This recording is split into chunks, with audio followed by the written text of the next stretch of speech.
Hi everybody and welcome to today's video. I am Tessie and this is Homestead Tessie.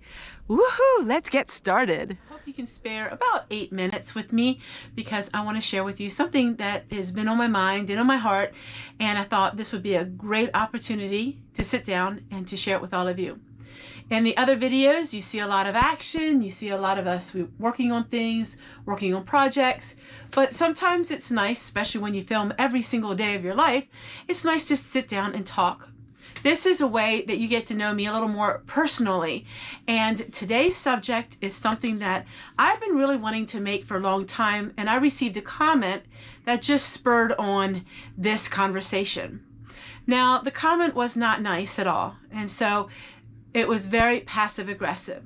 When somebody starts out with a comment, "I just love you, but," and then they go on to paragraphs full of things that they don't like about you, that's called passive aggressive. Now, I did not ever know what passive aggressive was until I had a YouTube channel. I didn't understand the concept. I didn't understand it. But boy, oh boy, do I understand it now. I'm going to let you know what the comment was, and then I'm going to share with you my intentions and share with you a little bit an explanation. So the comment was, "I love you, but I can't stand your channel. All you ever do is pour mouth and talk about poor old you in your old mobile home."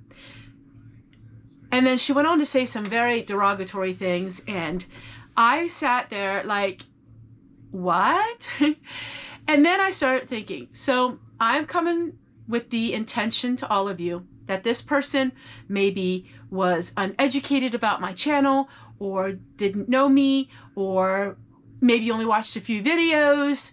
You know, let's go with that. Let's just keep it on a positive note.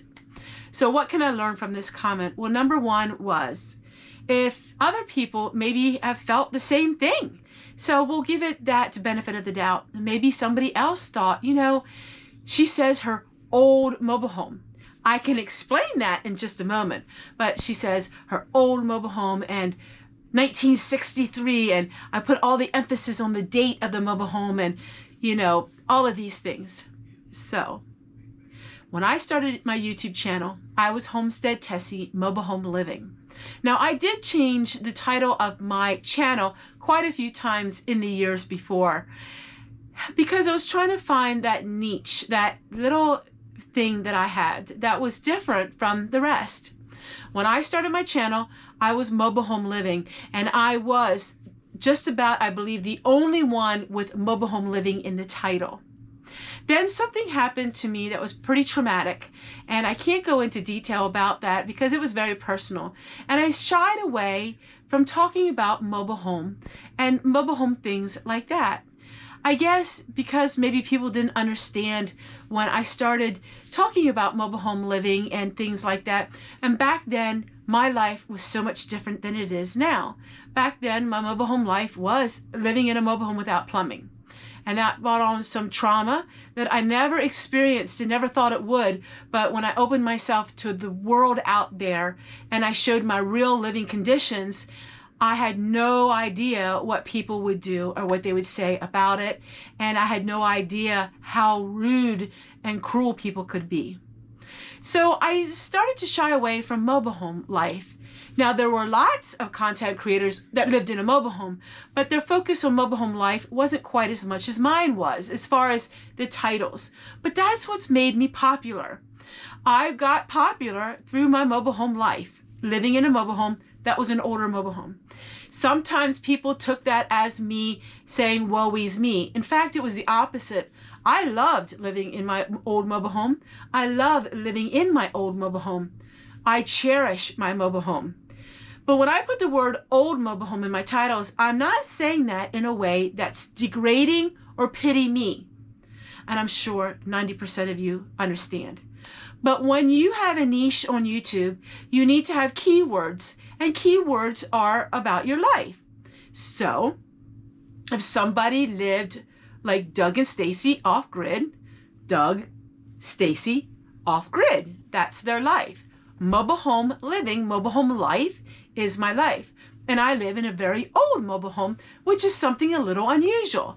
You see lots of mobile home channels, but I yet have to see any that are living in as old a mobile home as I am, as far as somebody that makes content every single day.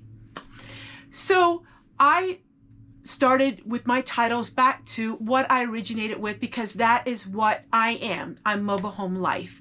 And it's living in an older mobile home, having to cope and learning all of these things, but not with a poor mouth.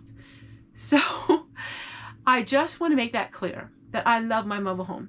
If I use keywords, it's not into degrading the mobile home that I'm in.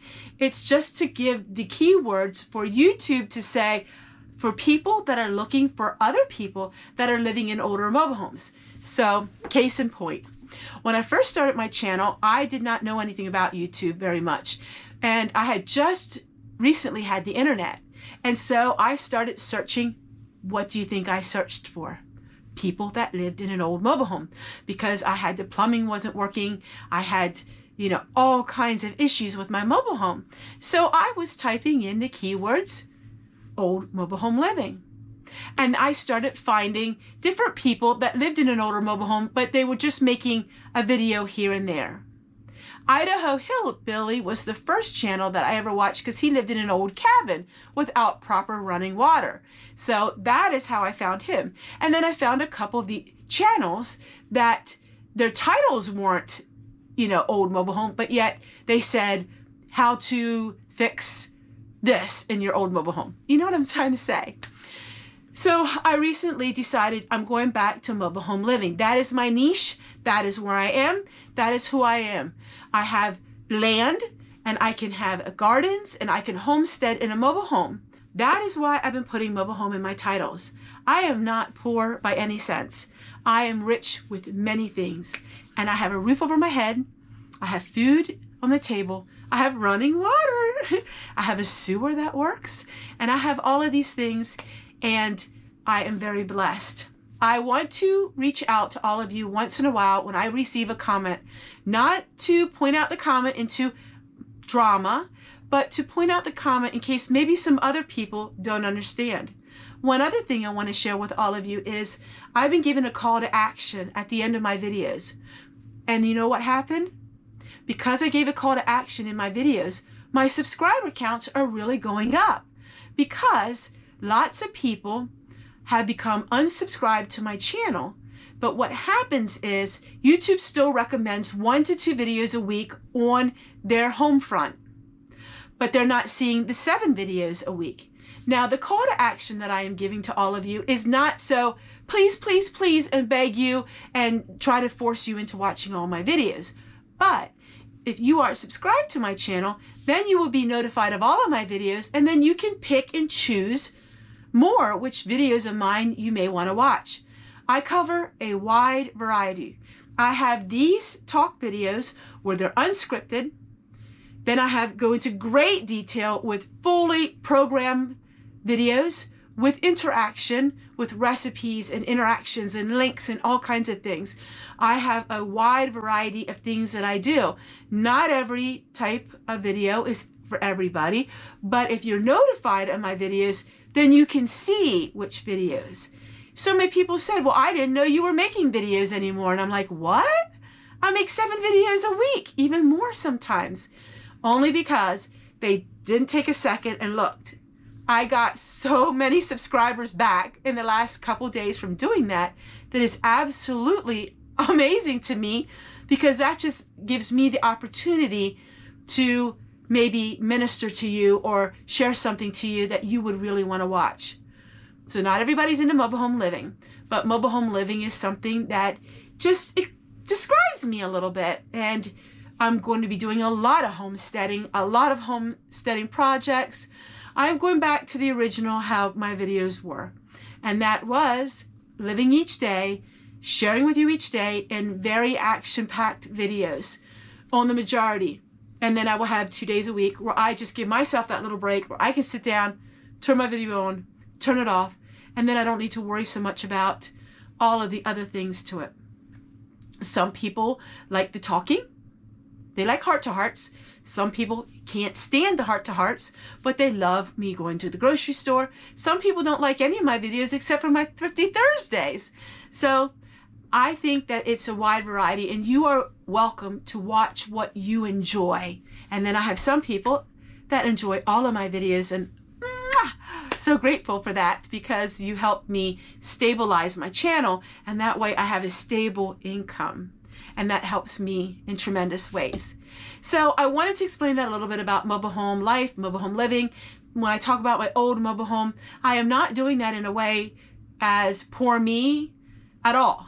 I am doing that so I can have the search engines attached to my keywords, so people that living in old mobile homes can search and find me, and that way they can be blessed, because I have a lot of videos through these years dealing without plumbing, dealing with broken plumbing, dealing with broken roofs that were leaking. I have a whole beautiful archive of things that I did to survive living in a very, very old mobile home that was broken down. You see, a mobile home is a little bit like a car. And of course, a house is the same way. If you don't take care of your house, of course, your house is going to depreciate. But if you take care of your house is going to appreciate. And let me tell you something, one thing that I did not agree on, a commentary that was, what's his name? Ramsey, whatever his name is. He was saying that mobile homes, you should not get mobile homes because they depreciate. Not at all. That's 100% false. And I lived it. My dad's mobile home parks were worth 4 to 5 times what they were when he started them. Mobile homes can depreciate if it's in a trailer park. But if you have mobile homes on land and you keep them nice and you keep them, kept up, your mobile home will be worth 2 to 3 times depending on where you live and, of course, the economy that you're in. Right now, about a block from us, there is mobile home parks. They want $100,000 for an old mobile home, an older mobile home. $100,000. I think it's a year 2000 in a park. So mobile homes can appreciate, and I am going to talk all about that because my dad, for a living, was a mobile home salesman, and he had retirement parks and retirement villages that were top of the line. He was the king of mobile homes in his day. And so mobile home living is in me. It's what I am, and that is why I have titles with mobile home living. Because living in a mobile home can be very different than living in a house in different aspects of it. It can. Or living in an old house. Those of you who live in an old house understand the paint peeling, understand the paneling peeling, understand the floors getting old, floors need replaced. But when it comes to plumbing and things like that, mobile homes are notorious for terrible things can happen.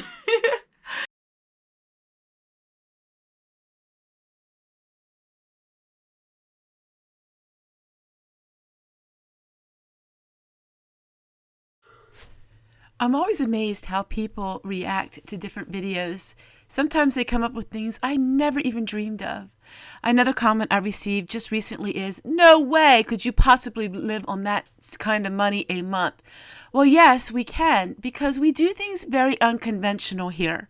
We can live on even smaller amounts than that because we don't have the expenses that a lot of Americans do. Also, I'm going to be going into deeper detail on the lack of expenses that we have.